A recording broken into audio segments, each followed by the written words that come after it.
당신이 몰랐던 이야기. 오늘은 맥도날드 브랜드 스페셜입니다. 오늘 영상은 한국 맥도날드와 함께 했습니다. 이번에 새롭게 선보인 보석녹돈 버거 이야기도 함께 해보죠. 그럼 시작해볼까요? 맥도날드의 역사가 곧 QSR의 역사라고 할 만큼 맥도날드는 미국을 포함한 전 세계의 새로운 문화를 만든 기업입니다. 맥도날드가 나타나기 전까지는 우리가 QSR이라는 말을 들었을 때 떠올리는 개념을 적용시킨 음식점은 없었죠. 그렇다면 맥도날드는 어디서 어떻게 시작돼 현재까지 왔을까요? 맥도날드의 역사는 1950년대로 올라갑니다. 1954년 레이 크록은 캘리포니아에 있는 한 햄버거 가게를 방문합니다. 당시 레이 크록은 밀크 쉐이크 기계 판매원으로 일하고 있었는데 우연히 맥도날드 형제가 운영하는 가게에서 햄버거를 주문했고 감탄하게 되죠. 크록은 바로 형제에게 프랜차이즈 사업을 제안합니다. 결과는 성공적이었고 5년 만에 점포 수는 200개로 늘어났죠. 이렇게 우리가 아는 글로벌 프랜차이즈 맥도날드가 탄생했습니다. 레이 크록이 맥도날드를 세계적인 브랜드로 만들 수 있었던 이유는 바로 그의 경영 철학 덕분입니다. 현재도 맥도날드 기업 철학의 뿌리인 세 다리 의자 철학이죠. 세 개의 다리가 의자를 지탱하듯 가맹점주와 협력업체, 그리고 맥도날드가 동반 성장을 추구해야 한다는 철학입니다.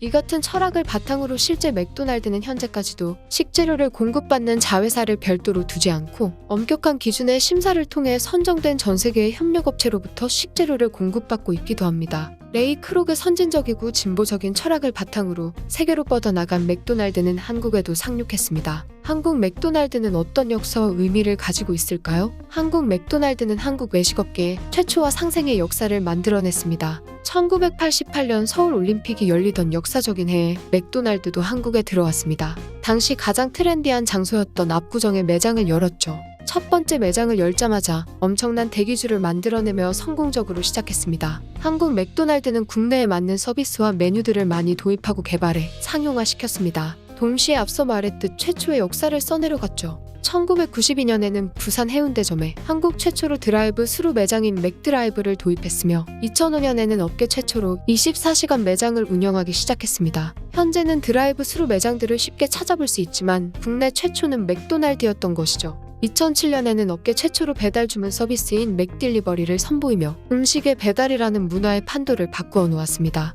메뉴도 한국에서 맥도날드가 꾸준히 사랑을 받는데 한몫을 했습니다. 빅맥이나 후렌치 후라이 같은 핵심 메뉴들 이외에도 한국 맥도날드는 불고기 버거와 맥스파이시 상하이 버거 등 로컬 메뉴를 꾸준히 개발했죠. 여기에 한국 맥도날드는 한국의 맛 프로젝트도 진행하고 있습니다. 국내산 식재료를 적극 사용해 지역경제 활성화는 물론 고객들에게는 더욱 신선하고 높은 품질의 메뉴를 제공하기 위해 시작된 한국 맥도날드의 로컬 소싱 프로젝트죠. 프로젝트의 첫 번째 메뉴는 바로 창녕 갈릭버거였습니다. 판매 기간 동안 약 158만 개 이상 2초당 한 개꼴로 판매되며 큰 인기를 끌었죠. 결과적으로는 42톤가량의 창녕 마늘을 사용하며 창녕 마늘 농가의 활력을 불어넣었습니다. 사이드 메뉴로는 100% 국내산 오곡가루를 활용한 허니버터 인절미 후라이를 선보이기도 했습니다. 이 밖에도 음료 메뉴인 한라봉 칠러와 나주배 칠러는 각각 47톤의 한라봉과 164톤의 나주배를 수급했습니다. 전체 현황을 살펴보면 한국 맥도날드는 지난해 기준으로 총합 38,846톤가량의 식재료를 모두 국내산으로 수급해 사용했다고 합니다.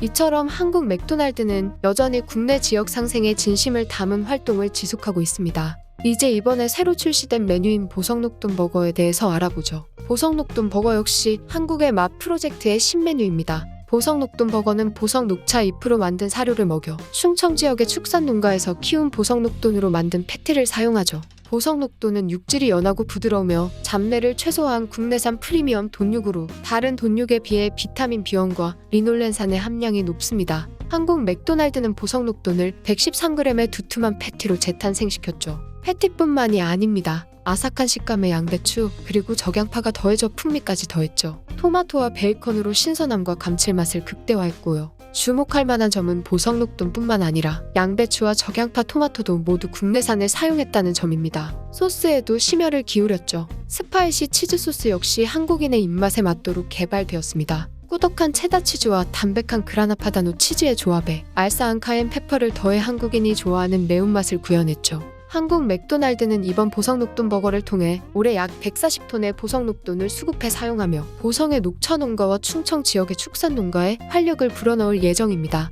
TVC에도 지역 상생의 의미를 담았습니다. 보성의 녹차밭을 배경으로 실제 해당 지역의 농부분들과 주민분들이 출연했죠. 함께 공개된 디지털 영상에는 향토민요 컨셉의 중독성 짙은 스르르 타령이 배경음악으로 사용되었는데 타령은 영상에 나오는 분들이 직접 부르기도 했습니다. 참고로 메인 할아버지 모델분은 이번 광고를 촬영하며 80년 인생 중 처음으로 햄버거를 드셔보셨다고 하네요. 뿐만 아니라 한국 맥도날드는 보성녹돈 버거의 출시를 기념하며 매장이 없는 보성 지역의 주민들이 보성녹돈 버거를 맛볼 수 있도록 7월 14일 보성에서 11 팝업 스토어 맥도날드 1일 보성점을 열기도 했습니다. 맥도날드 그리고 보성녹돈 버거와 함께한 브랜드 스페셜 이번 편은 여기까지입니다.